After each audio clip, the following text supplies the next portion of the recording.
para uma vigília, nós adentramos de peito aberto, coração contrito, e nós adentramos esse tempo no intuito de prestar a Deus a nossa adoração, a nossa devoção, e em prol disso, Sérgio, nós esperamos da parte de Deus a manifestação do Espírito Santo em nossas vidas, e que nós sejamos agraciados com as bênçãos de Deus para as nossas vidas, para as nossas famílias, para a nossa igreja e em todos os âmbitos da nossa vida. Ao ler esta palavra em Isaías 54, versículo 17, eu confesso aos irmãos que eu sou apaixonado pela história de Isaías. Eu fico admirado todas as vezes que eu leio Isaías capítulo 6, aonde Isaías tem o chamado da parte de Deus, e Deus se revela para o profeta Isaías e mostra para ele, pastor Emerson, que ele não é qualquer um no meio da nação de Israel. Deus se revela para ele com o céu aberto, assentado sobre um alto e sublime trono, a ponto de Isaías reconhecer a majestade de Deus e se prostrar com o rosto no pó, dizendo: ai de mim que vou perecendo, pois os meus olhos viram o Senhor dos exércitos, o Rei da glória.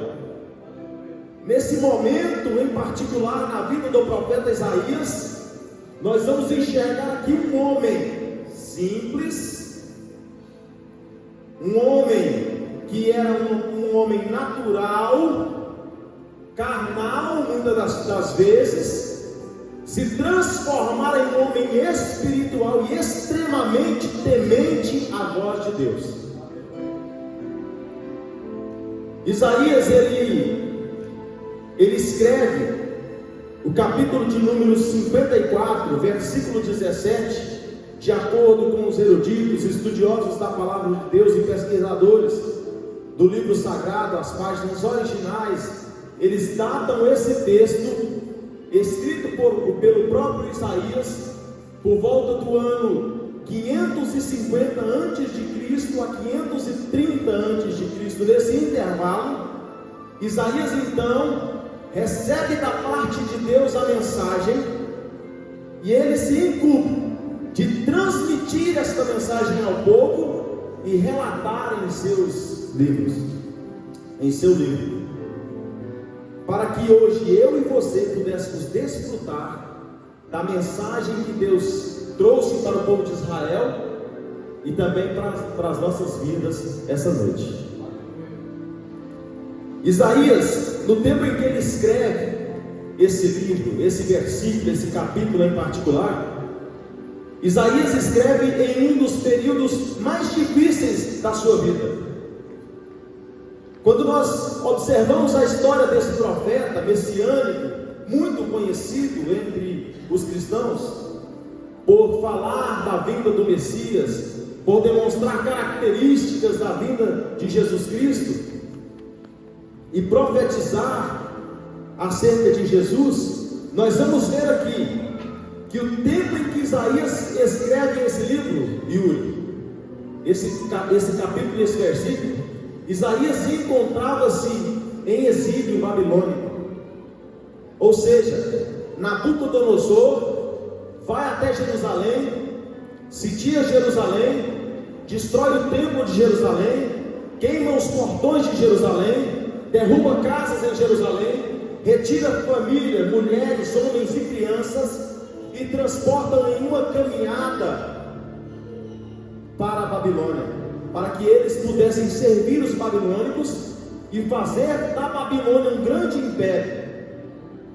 Então Isaías, ele vive um momento na sua vida, quando ele escreve esse livro, aonde o povo de Israel, praticamente escravizado em terra estrangeira, é obrigado a trabalhar para que aquele povo pudesse crescer, para que aquele império pudesse prosperar. E o povo então já não tinha mais ânimo para adorar a Deus, o povo não tinha mais ânimo para cantar, o povo não tinha mais ânimo para louvar, o povo não tinha mais ânimo para buscar a presença de Deus. Ora, se nós formos observar a circunstância em que aquele povo vivia, nós não tiraremos a razão deles. Porque uma coisa É nós estarmos na nossa casa, bonitinho, perto dos nossos entes queridos, da nossa família, e aí nós falamos: hoje eu vou para a igreja adorar a Deus. Aí você vai no seu chuveiro quente, toma aquele banho, aquele sabonete cheiroso que o Sérgio tem lá na casa dele, e aí toma aquele banho, veste aquela roupa, coloca a gravata, aquele vestido bonito, fala: vou para a igreja. E aí, em vez de vir andando na poeira, você monta numa motinha bonitinha, entra dentro de um carro, você e sua família, o carro fica ali infestado, né, tomado pelos aromas, dos perfumes diversos, né? A mulher com perfume mais adocicado, o homem com aquele perfume mais madeira, né? E aí você vem para a igreja, sentindo aquele perfume dentro do carro, aquele perfume cheiroso. E para acabar de completar, a gente ainda aperta um botão e o ar sai gelado. E todo mundo vem tranquilo para a igreja, adorar a Deus. Já o povo de Israel, esse lado, eles não tinham a referência que eles tinham antes, que era o templo. O templo, para um israelita naqueles dias, representava a pessoa, a presença de Deus no meio do povo. Eu já falei e ministrei em outras pregações que quando o judeu partia para Jerusalém para adorar a Deus, sentido ao templo, irmão Roberto, ele saía jubilando de alegria. Quando o pai falava para os meninos: vamos para a igreja, os meninos já pulavam de alegria: eu já vou no templo, nós vamos adorar a Deus, nós vamos sentir a presença de Deus. E quando o judeu ia chegando perto do templo, ele ia aumentando a voz e cantando um salmo ao Senhor, e entrava ali levando a sua oferta na mão, para apresentar a Deus o que ele tinha de melhor na sua vida, na sua casa, levando algo para Deus em adoração ao Senhor, porque era vergonhoso para o judeu entrar no templo sem levar alguma coisa para adorar a Deus. E ele levava alguma coisa, por mais simples que fosse, para adorar a Deus. E ele entrava jubilando de alegria, porque quando ele entrava no templo, quando ele enxergava a majestade do templo, ele já enxergava naquela estrutura, naquela infraestrutura, a presença de Deus ali era real. Há passagens na Bíblia que quando os levitas transportavam a arca e entrando no templo, no corredor do templo, adorando a Deus, a presença de Deus era tão grande que Deus se manifestava em uma nuvem dentro do templo, tampava tudo e descia no meio do povo, e ali Deus se manifestava de uma presença sobrenatural no meio daquelas nuvens, e o povo se abaixava com o rosto na terra, porque a presença de Deus estava no lugar. Tamanha era a alegria do povo, e tamanha era a alegria de Deus em estar no meio daquele povo. E numa vigília dessa daqui, por mais simples que pareça ser, não é diferente daquele tempo que Deus descia no meio do povo e manifestava a sua glória e o seu poder. Eu quero dizer para você hoje: eu saí da minha casa, eu estudei esse texto para trazer para você uma mensagem de Deus para a sua vida. Porque tem pessoas que saíram da sua casa abatidos. Tem pessoas que saíram da sua casa buscando força para estar aqui hoje. Por mais que você olhe no rosto dessa pessoa, parece que o sorriso está estampado no rosto dela e a alegria está invadindo o coração. Mas você olha, os lábios estão sorrindo, mas o coração está apertado, porque tem alguma coisa afligindo a sua vida. E Deus me trouxe aqui essa noite para dizer para você que a presença dele está nesse lugar.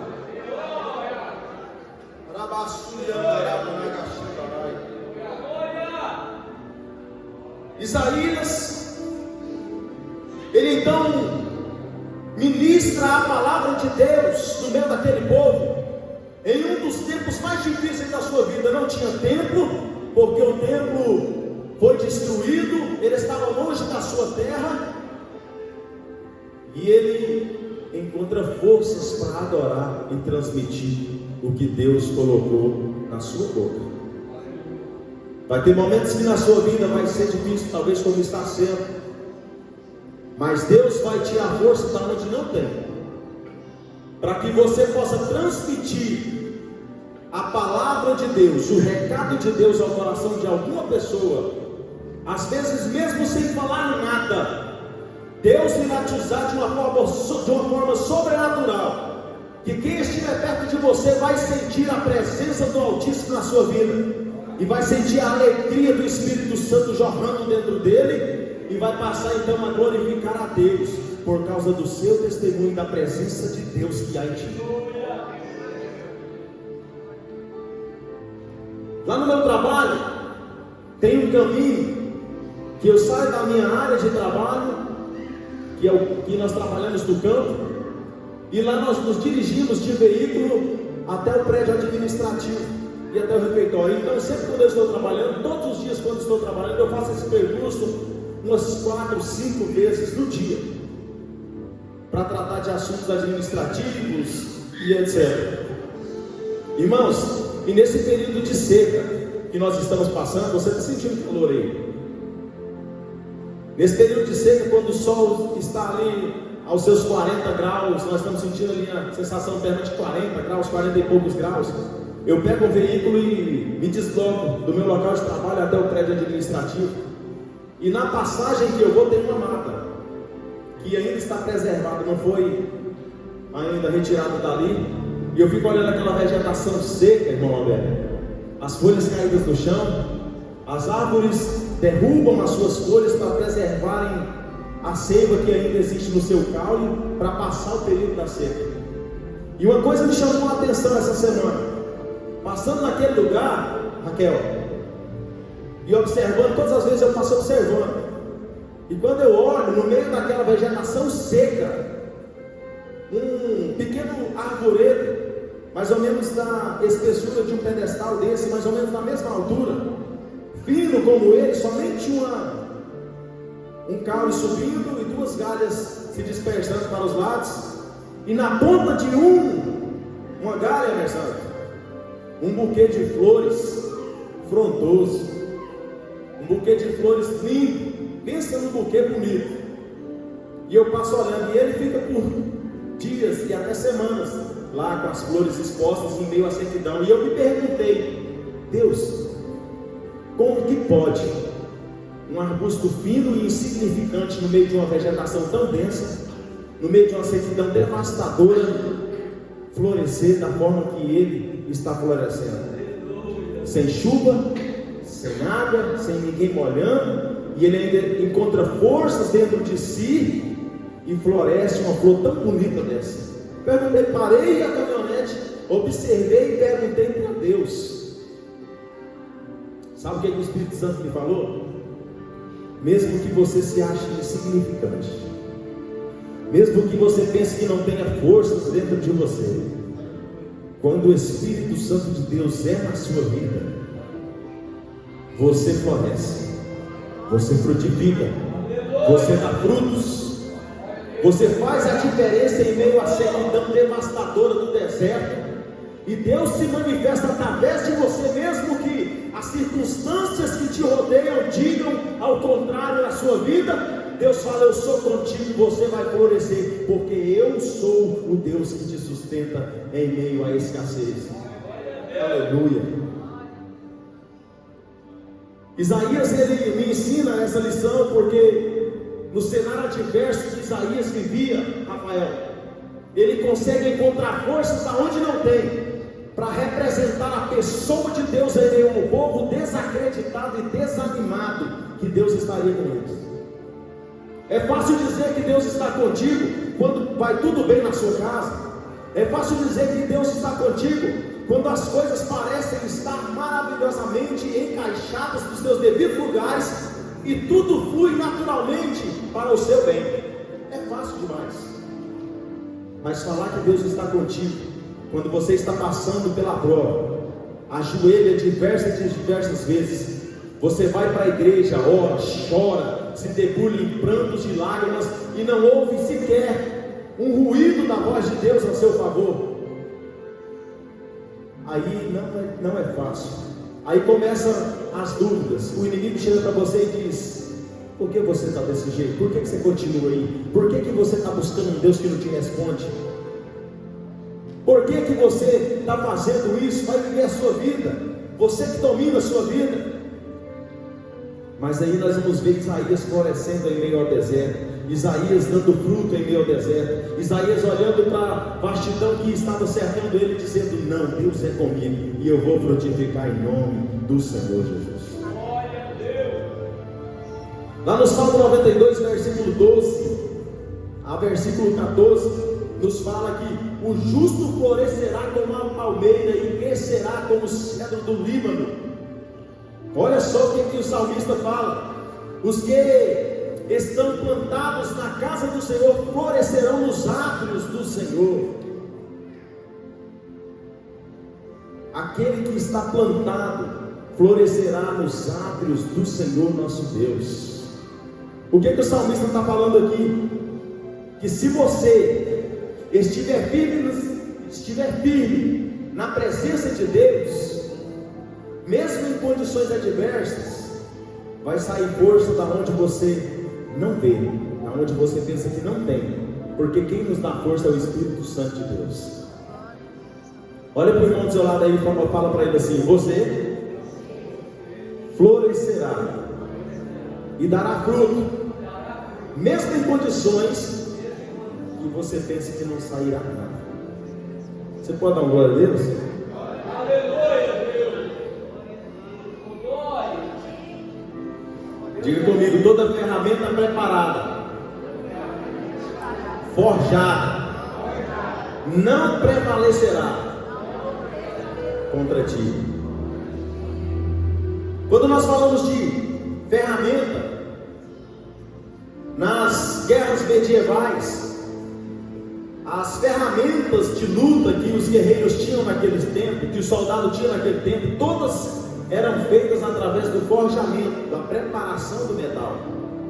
Essa ferramenta, esse aço, ele era aquecido por cerca de 950 a 1200 graus Celsius, e era colocado numa forja, numa bigorna, e ali a marreta pegava em cima até sair na forma que o ferreiro queria. Ou seja, ninguém é versando, coloca o metal em cima de uma forja e começa a bater nele sem saber o que vai fazer e para que ele vai servir. Um enxadão não serve para você derrubar uma árvore cortando pelo cabo, ele tem a sua função. Um facão não dá muitas das vezes para você fazer diversos tipos de atividade com ele, porque um facão não dá para você cavar uma cisterna com o facão. Porque toda ferramenta que é preparada, o salmista está falando assim: toda ferramenta preparada. O que o inimigo faz? O inimigo, irmãos, ele tem tempo para sondar a nossa vida. O inimigo está ao redor de nós, observando, Natanael, cada passo que a gente dá, cada olhar desviado do que Deus tem para nós, cada palavra que eu lanço, o inimigo está ali, e ele tem um determinado tempo que ele está observando os nossos passos, para saber o que nós estamos fazendo. Sabe para quê? Para encontrar o ponto fraco, o nosso ponto fraco. E quando ele encontra o ponto fraco do homem, da mulher, do adolescente, da criança, aí ele começa a preparar uma ferramenta para lançar contra esse indivíduo, para tentar derrubar. Então ele começa a forjar uma ferramenta, ele começa a forjar uma estratégia. Irmãos, não se engane, o inimigo não é bobo. O inimigo é estratégia. O diabo ele bola estratégias para nos pegar, como dizem por aí, nos pegar na curva, pastor Wesley. Quando você menos esperar, ele passa rasteiro. Se você não estiver firmado em Cristo, você cai. Glória a Deus. Então o inimigo ele começa a preparar. A primeira coisa que o inimigo faz antes de nos atacar é observar. Você pensa, Yuri, que o inimigo não está observando os seus passos? O que você anda fazendo? O que você anda falando? Se você verdadeiramente anda pregando a palavra de Deus? Se o que eu estou fazendo longe da igreja? O que eu estou falando, né, Yuri? O que eu estou falando aqui longe dos irmãos? Qual a minha atitude de cristão quando eu estou lá no meu trabalho? Quando eu estou fora da vista da minha família? Está pensando aí, Raíssa, que o inimigo não anda te observando? Quando você sai com seu namorado, o que você anda fazendo? O que você anda conversando? Qual é o seu pensamento? O inimigo ele está observando todos nós. E quando nós menos esperamos, a ferramenta está preparadinha para nos atacar. E aí começa então a peleja, porque todos nós temos um ponto fraco. Quem não tem um ponto fraco aqui, levanta a mão.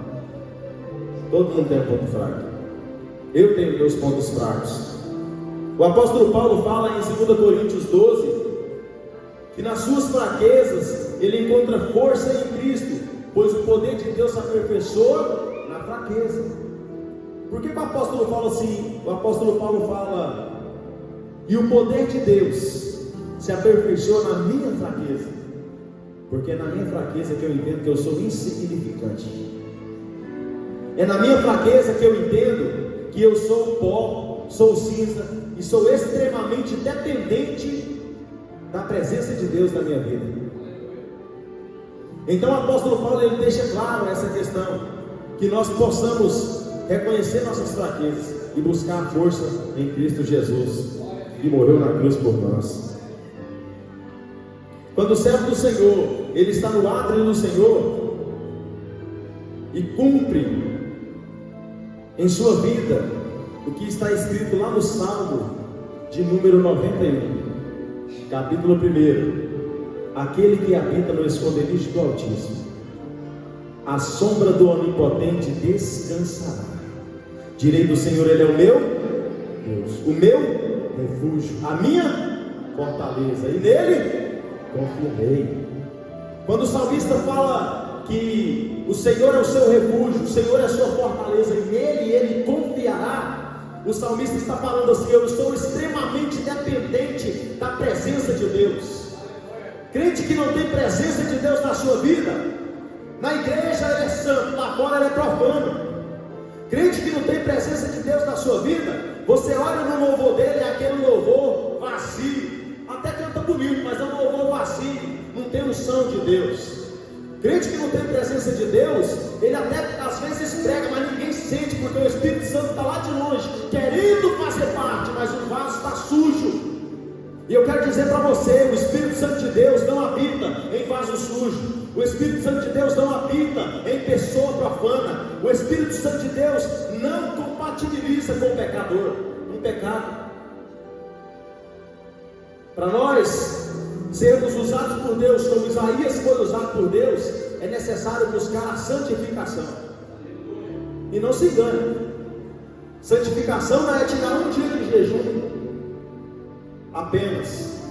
Santificação não é você só ajoelhar na beira da sua cama na hora de dormir e falar: Deus abençoa eu, abençoa isso, vai abençoando. Tem uns que falam assim: Deus, estou tão cansado, fala assim: Deus abençoa todo mundo, abençoa todos aqueles que eu conheço, amém. Vocês acham que não tem? Tem, né? Tem uns que já acostumou tanto assim: abençoa minha tia, amém, né? Então santificação, ela vai muito além de vir na igreja todos os dias. Isso é um processo de santificação, mas ela vai muito além de apenas ajoelhar na cama, ali no pé da cama. Ela vai muito além de tirar. Tem crente que tira um jejum e tudo. É santificação, tem que buscar a santificação, está no caminho certo. Mas a santificação, irmãos, a verdadeira santificação na nossa vida, apesar de todas as demais coisas que nós fazemos para buscar a santificação, é sermos fiéis a Deus em todos os momentos. É ter cuidado aonde a gente pisa o nosso pé, é ter cuidado com o que a gente fala, é ter cuidado com as amizades que a gente tem, é ter cuidado com tudo que está relacionado às coisas que desagradam a Deus. Toda ferramenta preparada, forjada, não prevalecerá contra ti. Deus usa Isaías nesse tempo, quando ele passa essa mensagem para o povo de Israel, porque Israel já estava desacreditado. Israel já não estava acreditando mais que Deus estava com eles. Aí o Isaías é tomado por Deus, e Deus lança uma promessa para eles, fala assim: toda ferramenta preparada contra vocês, contra ti, não prevalecerá, e toda língua que julga você, você terá a autoridade de condenar, porque Deus lança essa promessa. O inimigo ele pode até gastar tempo, mas as mãos de Deus estarão contigo durante a sua caminhada. Lá em Isaías 59, versículo de número 1: eis que as mãos do Senhor a mão do Senhor não está escondida para que não possa salvar, nem agravado o seu ouvido para que não possa ouvir. Essa mensagem de Isaías 59 aqui, Isaías ele traz uma mensagem de juízo para o povo. Isaías chega no povo e fala dessa maneira assim: vocês estão achando que Deus não está ouvindo a oração de vocês? Vocês estão achando que Deus não tem estendido a mão sobre vós para abençoar? Deus tem estendido a mão, vocês não têm visto a mão de Deus. Deus tem inclinado os ouvidos, mas vocês não têm ouvido o que Deus fala com vocês. As mãos de vocês carregam na ponta dos dedos a iniquidade, estão sujas de sangue, de pecado. Às vezes nós queremos algo de Deus, mas nós não queremos o Deus que pode nos dar. Isaías então ele traz uma mensagem de juízo para Israel. Outra promessa que está nesse versículo de número 17: toda língua que se levantar contra ti em juízo, tu a condenarás. Essa palavra ela assegura que as falsas acusações, difamações, calúnias, elas cairão por terra. As pessoas podem até falar a seu respeito, levantar falso testemunho contra você por algo que você falou, e isso foi interpretado fora do contexto que você pronunciou, e levantam falso contra a sua vida, tentando denegrir a sua imagem como cristão. Irmãos, não tem nada mais dignificante na nossa vida do que andar direito. É ou não é? O cristão ele tem que comprar e pagar. O cristão ele tem que falar e honrar a sua palavra. O cristão ele tem que andar alinhado diante da sociedade, que é quem mais nos olha é a sociedade lá fora. Os irmãos de dentro da igreja, você está achando que eles não olham a gente? Não, olha e julga. Quando você fala alguma coisa, alguém até te julga pelo que você falou, mas talvez foi Deus que mandou você falar. E se Deus mandou você falar, que julguem você, porque toda língua, aqui fala, toda língua que se levantar contra ti em juízo, tu a condenarás. Porque se foi Deus que mandou você falar, não tenha medo do homem. Levanta e fala aquilo que Deus mandou você falar. Como o pastor Wesley fez aqui, sentiu da parte de Deus, vou lá e vou falar o que Deus mandou eu falar. Sabe por quê? Porque às vezes nós perdemos muito, Natanael, de ficarmos calados, ouvindo a voz do Espírito Santo de Deus na nossa mente, no nosso ouvido. Vai lá, leve o recado de Deus. Vai lá, leve o recado de Deus. Eu acho que eu já contei um testemunho para os irmãos aqui, né? Uma vez. Eu lá, tocando meu violãozinho, né? Eu estava aprendendo a mexer com violão ainda, mas tinha né, de tocar igual jeito, ficar lá para aproveitar a oportunidade, quero parabenizar aqui o baterista. Eu fiquei apaixonado na bateria, né? Gostei bastante. Continua aí, viu? Tá excelente. Os viradinhos bonitos na bateria, Deus vai te abençoar. Tá abençoando, né? Deus tem abençoado muito os dias dessa família bonita, né? Então eu estava lá, sentado no meu banquinho, tinha meu violãozinho, e aí chegou o momento do culto e tal, e vai. Aí o irmão levantou lá no meio do povo. Lá no meio do povo com o envelopinho na mão. Pegou o envelopinho, veio na frente, uma irmã pequenininha assim, aí chegou no microfone, meu tio disse, ouvi a irmã ali falar, faz tempo que ela vem aqui, vem cá a irmã falar. E a irmã levantou com o envelopinho aqui, amarelinho de currículo, e aí chegou lá assim, no pedestal, toda tremendo lá embaixo assim, e eu sentado no cantinho. E aí, Maria, ela começou, irmãos, eu fiz os exames e foi diagnosticado um câncer, eu estou com câncer. Rapaz, na hora que ela falou isso, o Espírito Santo de Deus me faz. Mas também eu não tinha tanta experiência, eu estava igual Samuel. E aí, lá com o meu violãozinho, nunca tinha acontecido aquilo comigo, pastor. O Espírito Santo falou no meu ouvido assim: levanta, larga o violão, levanta. Coloca a mão na cabeça dela e ora, porque eu vou curar ela. Rapaz, naquela hora ali me deu um negócio esquisito, pastor. O medo, né? Inexperiência. E eu sentado lá, eu temi, eu falei, meu Deus do céu, isso é de mim, não tem condição de negócio. Quem sou eu, tocador de violão, não sei nem tocar direito, vou botar a mão na cabeça de alguém que está doente, né? Não que eu duvidasse que Deus curaria, mas eu duvidava que Deus poderia me usar para curar aquela pessoa. E eu fiquei, não, isso é coisa da minha cabeça. E fiquei baixando a cabeça, ficava mexendo no violão. E Deus me comandava de novo, eu vinha no meu ouvido e falava nitidamente como eu estou falando com vocês, e falava assim: levanta, Coloca o violão aí do lado, levanta, vai lá e coloca a mão na cabeça dela agora. Em alta voz, expulsa a doença que tem nela, porque eu vou fazer um milagre. Emerson do céu. Eu falo como se eu estivesse ouvindo. E falou para mim 4 vezes, pastor, e eu fiquei acomodado, esperando, meu Deus do céu, levanta outro aí, vai levantar outro, vai vir outro, vai colocar a mão lá, vai curar. E não, a irmã vai sentar. Rapaz, a irmã ficou passando barra ali naquele microfone, e não ia sentar mais não. E Deus falava comigo, e eu com medo daquele negócio. A irmã pegou o envelopinho, chorando, né? Sentou lá. Eu tenho certeza que Deus curou ela. Depois eu não vi ela mais, mas eu tenho certeza que Deus curou ela. E aí, o culto acabou, toquei mais uns 2 dias lá e o culto acabou. A irmã foi embora. E aí, como eu estava tocando, aí eu peguei o violão, fui enrolar o cabo, guardar, estou lá enrolando o cabo, guardei o violão na capa, peguei o violão para levar para a dispensa lá. E quando eu estava passando, veio uma irmãzona chamada Dilma, Coquinho, lá do sítio de oração. A bruta da mulher grande, morenona mesmo daquela, sem dó de tinta. Veio lá pra cá, pastor. Não era de conversar com ninguém não. Chegou em mim, pastor, colocou a mão no meu ombro assim, chegou nas minhas costas assim, colocou a mão no meu ombro, levou a boca perto do meu ouvido e falou assim: quando Deus mandar você fazer, você levanta e faz o que Deus está mandando você fazer. Pastor, irmão, desse jeito. Quando Deus mandar você fazer, você levanta e faz como Deus está mandando você fazer. E aí falou, passeio. Eu fiquei chocado, porque eu não falei para ninguém, eu fiquei quietinho. E aí, a partir daquele dia eu entendi que quando Deus manda, pastor Emerson, a gente tem que ir lá e fazer. Sabe por quê? Porque não é você que tem poder para fazer o milagre. Você só é um simples canal para que Deus execute um milagre na vida de alguém.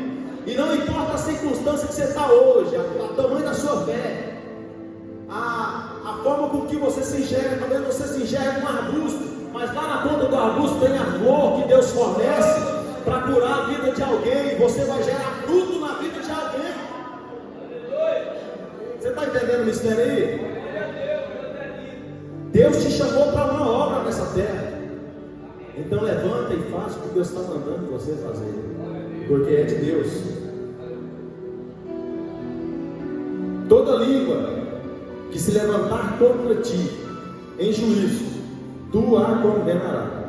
Quando Deus fala assim, toda língua, Ele está falando, não importa o que vão falar de você, não importa o que vão apontar para você. O irmão Roberto está aqui, posso falar que está na minha frente? E se ele estivesse também não podia, né?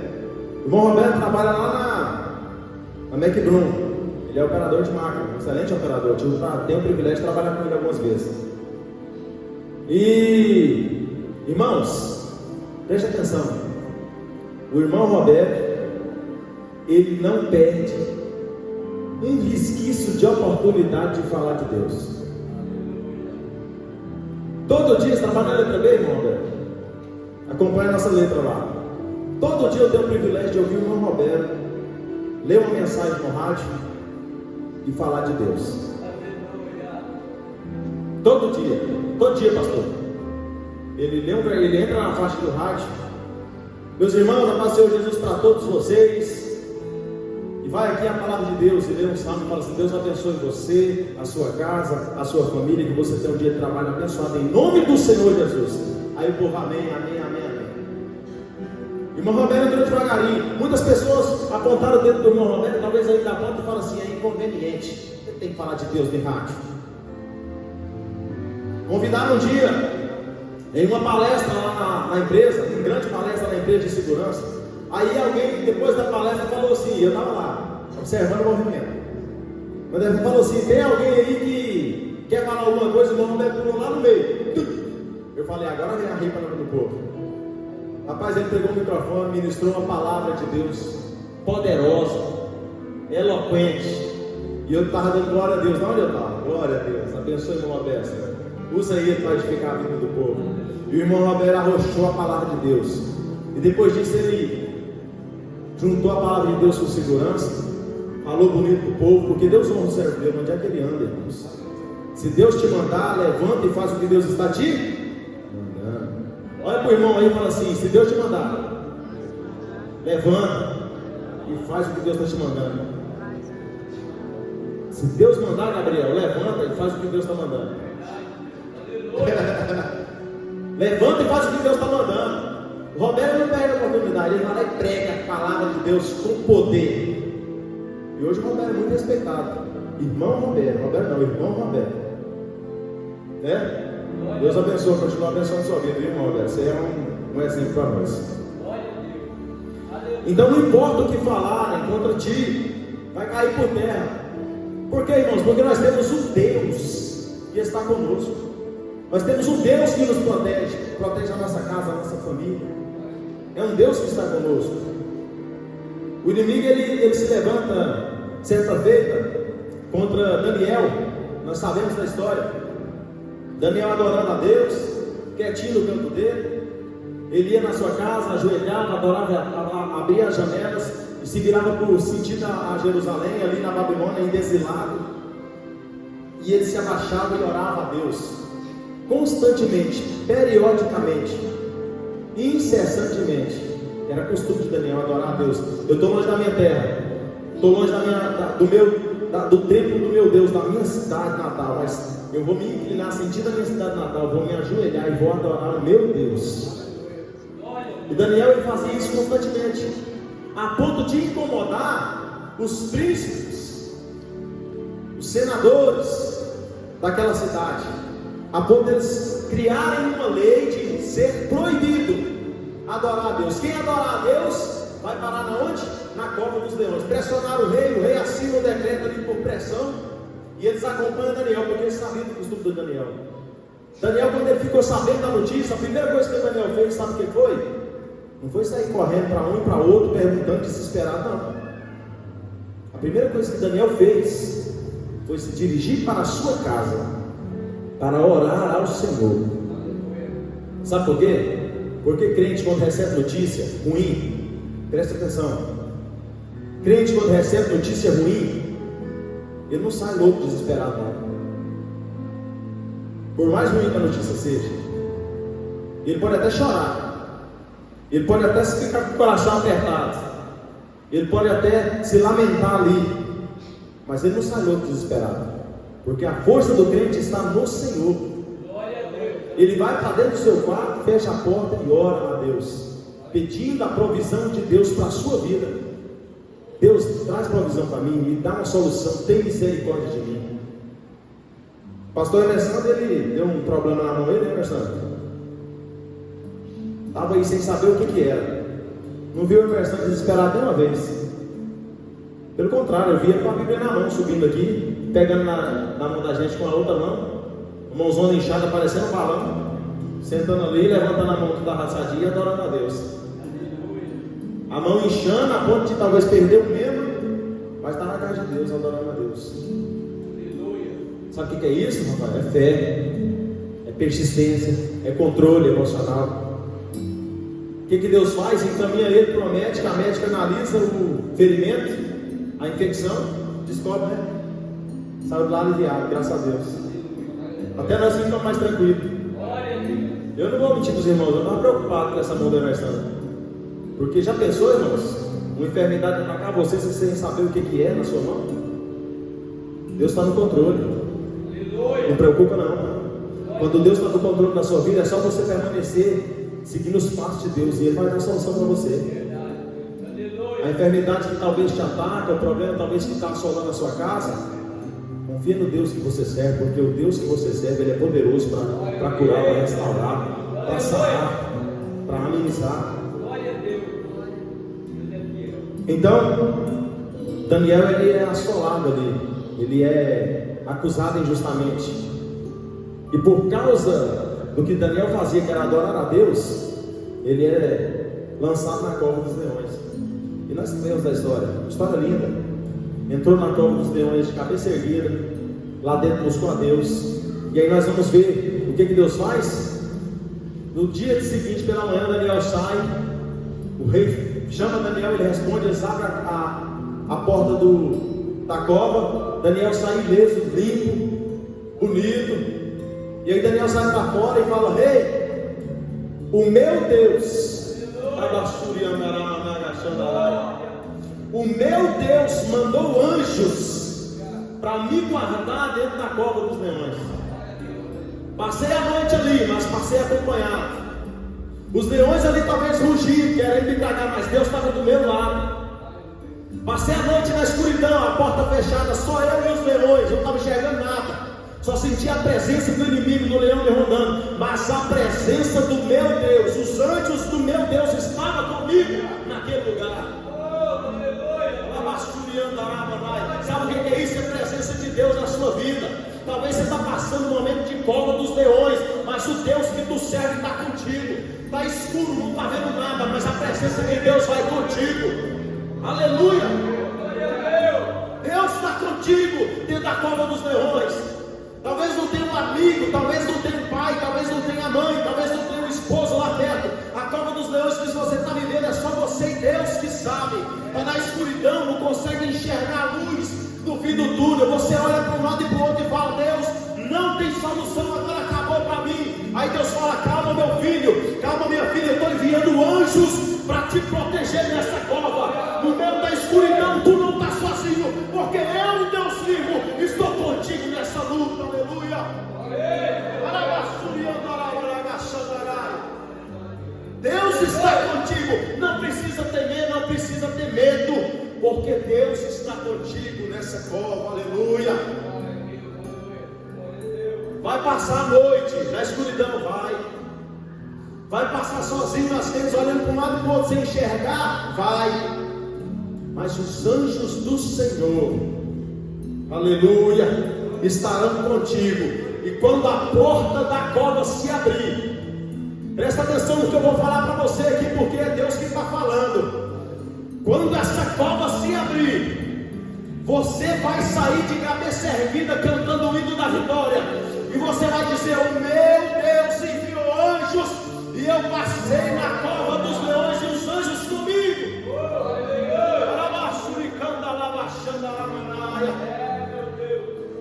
Você está pensando que está sozinho na caminhada? Não está não.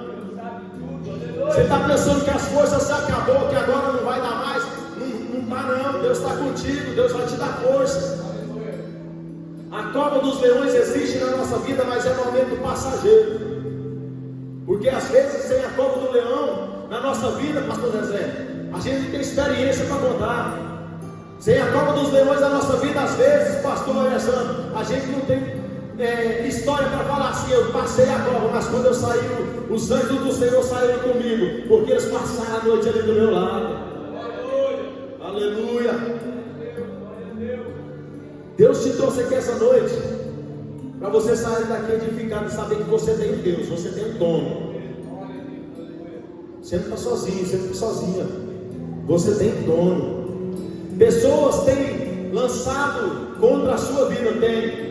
Pessoas talvez tenham feito até trabalho de macumbaria e tudo para ver você cair, ver você fracassar, sim. Mas não tem obra de macumbaria, não tem Satanás, não tem inferno que permaneça de pé, quando a presença de Deus está contigo. Aleluia. Irmãos, o inimigo, eu aprendi isso. O inimigo ele só entra na nossa casa quando nós deixamos ele entrar. O inimigo ele só entra na casa de crente quando o crente dá legalidade para ele entrar. Eu estava na minha casa um dia, e aí o clima lá em casa estava muito legal, e aí eu busquei a presença de Deus, e aí Deus falou comigo assim: expulsa o demônio que está aqui dentro. Tem um demônio aqui dentro, e está causando a reviravolta aqui dentro. Está querendo atrapalhar o clima da família, está querendo atrapalhar a sua vida espiritual, porque ele entrou porque deu legalidade. Mas você tem autoridade para expulsar o inimigo que está lá dentro da sua casa, tentando derrubar a sua família, tentando derrubar a sua casa, tentando arruinar a sua vida.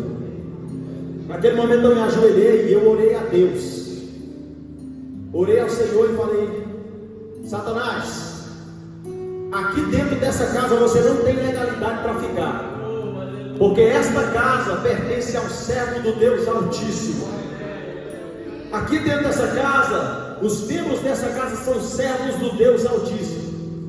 Então agora, em nome do Senhor Jesus e a autoridade que Deus me deu, eu mando você sair agora, e você vai sair da minha casa agora, em nome de Jesus. Aonde você estiver alojado, você vai partir retirado, e a glória de Deus vai adentrar essa casa, e aonde você estiver, você vai ser queimado e vai partir retirada, porque nessa casa a presença de Deus é real. Desce agora a glória de Deus dentro do meu lar, na minha família, e o diabo não tem legalidade dentro da minha casa. Irmãos, foi a mesma coisa, eu senti a glória de Deus descendo naquele lugar, e eu vi o inimigo levantando e partindo em retirada da minha casa, correndo, e portão para fora. E a paz reina, irmãos.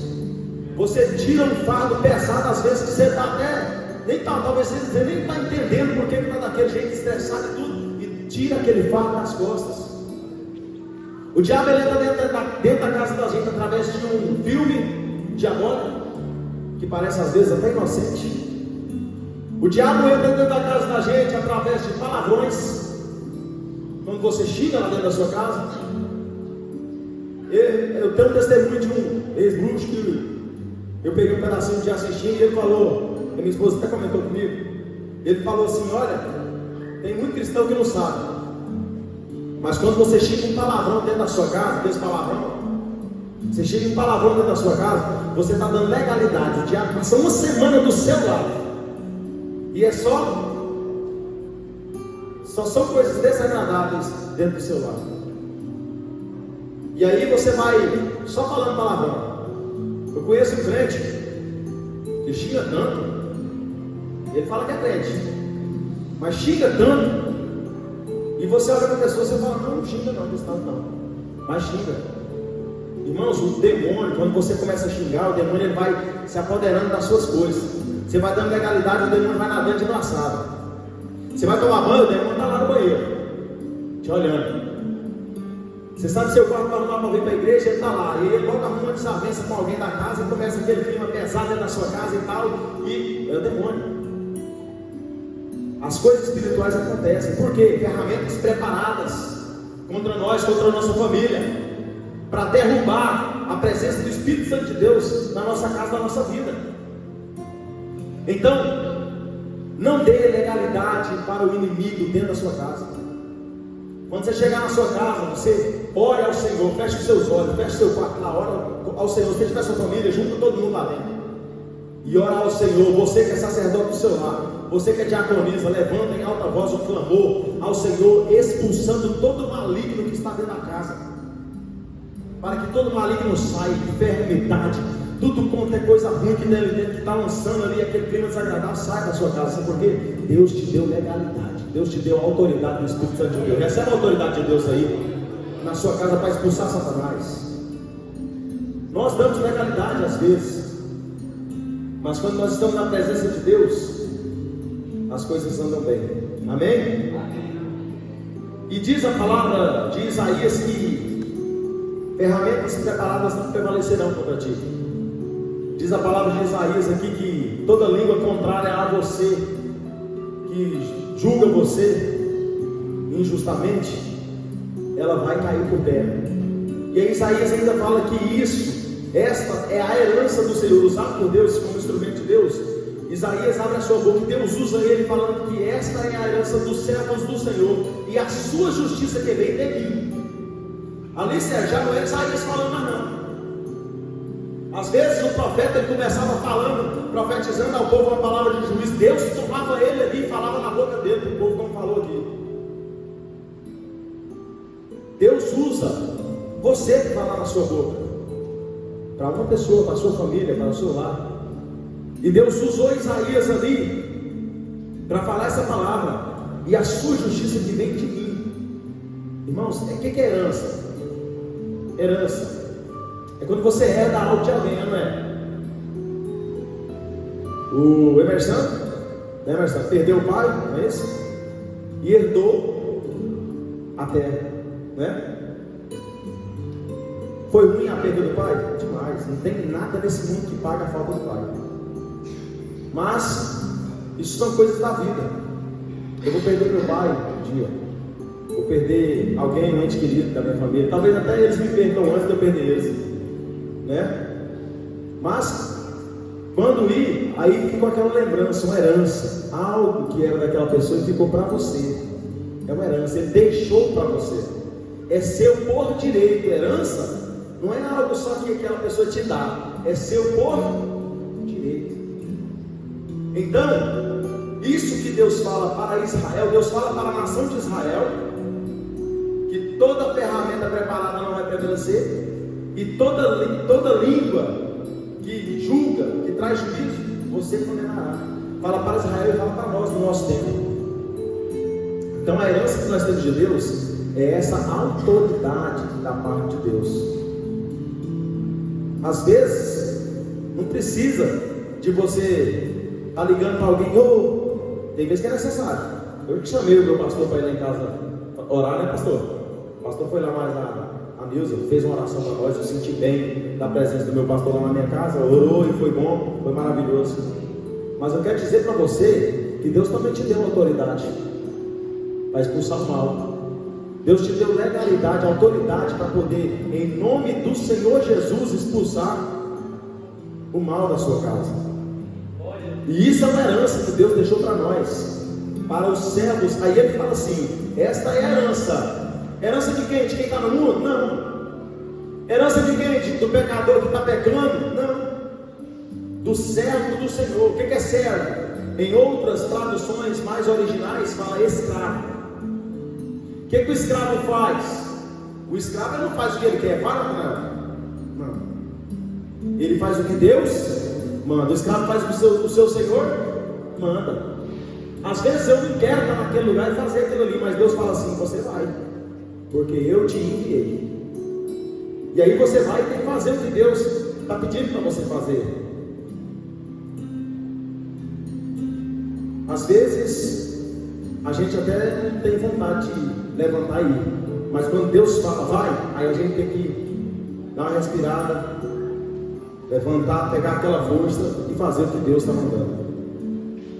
Lá em Hebreus 13:5, nós vamos ver aqui que o inimigo, ele às vezes está dizendo para nós que o Senhor tem nos deixado, que o inimigo, ele tem dito que Deus tem virado as costas para nós. Porque o inimigo é assim. O inimigo, ele olha para nós e fala assim: virou as costas. Deus não está te olhando não. Deus não tem respondido o que você está pedindo não. Esquece esse Deus. Aí em Hebreus 13:5, ele vai nos falar de maneira alguma te deixarei, nunca, jamais te abandonarei. O que Deus está falando? Eu não vou te abandonar. Às vezes pode não acontecer do jeito que você está pedindo, porque às vezes você não está encaixado da maneira que eu quero. Você não está cumprindo o seu papel de servo. E aí às vezes o Senhor não vai entregar. Às vezes a gente deixa de dar alguma coisa para o filho da gente, não é? Não é? O Caleb pede aí algumas coisas uma vez, né? Aí você não, agora não. Talvez não é nem por comportamento, que é um menininho ainda pequeno, mas para os maiorzinhos, né? Dá a visão aí. Tem vez que Davi está bebendo alguma coisa, né, Senhor? Aí o pai fala assim: não. Que jeito não é, né, Davi? Não. Davi faz o bico, com certeza. É possível, pai, não dá. Né? Mas é por quê? Porque talvez ainda não está encaixado o filho, a filha, o servo, a serva, você, eu. Não estamos encaixados da maneira que Deus quer que nós estejamos. Aí nós só queremos: oh Deus, derrama a bênção aqui dentro da minha casa. Oh Deus, me dá isso, me dá aquilo. Porque, irmãos, nós somos bidões, igual o cigano. Vocês já tiveram a oportunidade de conhecer cigano? O pastor com certeza já conheceu, já viu o cigano, né, pastor? Hoje até que eu não sei se vocês andam roubando galinha antigamente, mas o tal do cigano é bidão, né? Tem até um ditado que fala assim: pede igual cigano. Tudo que às vezes pede. Um pedaço de ferro vem, eles olham e pede. Acostuma pedir. E nós, que nós vamos observar Deus em nós somos bidão, irmão. Não dá conta de fazer uma oração só de agradecer a Deus. Não dá conta. Aí você fala assim: hoje eu fui na igreja só para agradecer. Oh, se fosse verdade era bom demais. Não é não, Daniel? Se fosse verdade era muito mais. Vai falar assim: Senhor, obrigado. pela vida que o Senhor me deu. Senhor, me abençoa. Acabou de pedir. Senhor, obrigado por ter me abençoado. E você bota força e fala assim: Senhor, obrigado por ter me abençoado, obrigado pela vida. Eu levanto cedo, irmãos, aí eu vou trabalhar, jogo um mochila nas costas e falo assim: vou agradecer a Deus. Aí eu saio olhando aquele dia, começando a clarear, e aí falo: oh, Deus, obrigado pelo dia que o Senhor me deu. Antes de eu chegar na esquina, eu falei: abençoa minha família, minha mulher, minhas meninas, que vai ficando para trás. Me dão. Mas a Bíblia fala: pedi, e dar-se-vos-á. E quando eu era mais pequeno, eu entendi errado essa passagem, pastor. Quando eu era bem molecote, eu falava assim: pedi, tinha duas coisas que eu entendi errado. Pedi, e dar-se-vos-á. Aí eu pensava assim: dar-se-vos-á? O que é dar-se-vos-á? Dar se eu usar? Não, em outras palavras, assim: pede, que Deus vai te dar o que você está pedindo. Outra coisa que eu achava que eu interpretava mal era porvir, né? E tem uns que falam porvir, tem um que fala porvir, não sei o que do porvir, né? Aí eu falava do porvir, eu pensava que era aquele porvir de fazer tapioca. Porvir, meu Deus, é o porvir, né? Mas é o moleque demais, Alberto, não entende o que tem a ver, né? Tinha um menino que eu cantava, minha mãe colocava eu sentado assim, igual o Caleb assim, cantava comigo, e aí tinha uma passagem que falava do porvir. Aí eu cantava aquele negócio e imaginava nós tudo branco no meio do porvir lá. Oh Deus, tem misericórdia. Mas o Senhor Deus, Ele nos dá a vitória, irmãos. Permanece firme na presença de Deus, que a vitória venha. Amém? Continua participando da vigília, continua firme diante da presença do Senhor, e Deus vai te abençoar. Toda ferramenta preparada contra ti não prevalecerá. Amém? Toda língua que se levantar contra ti em juízo, tu a condenarás. Esta é a herança dos servos do Senhor, e a sua justiça que vem do Senhor. Amém? Deus abençoe. Deus abençoe. O evangelista levanta pela oportunidade. Deus abençoe a todos.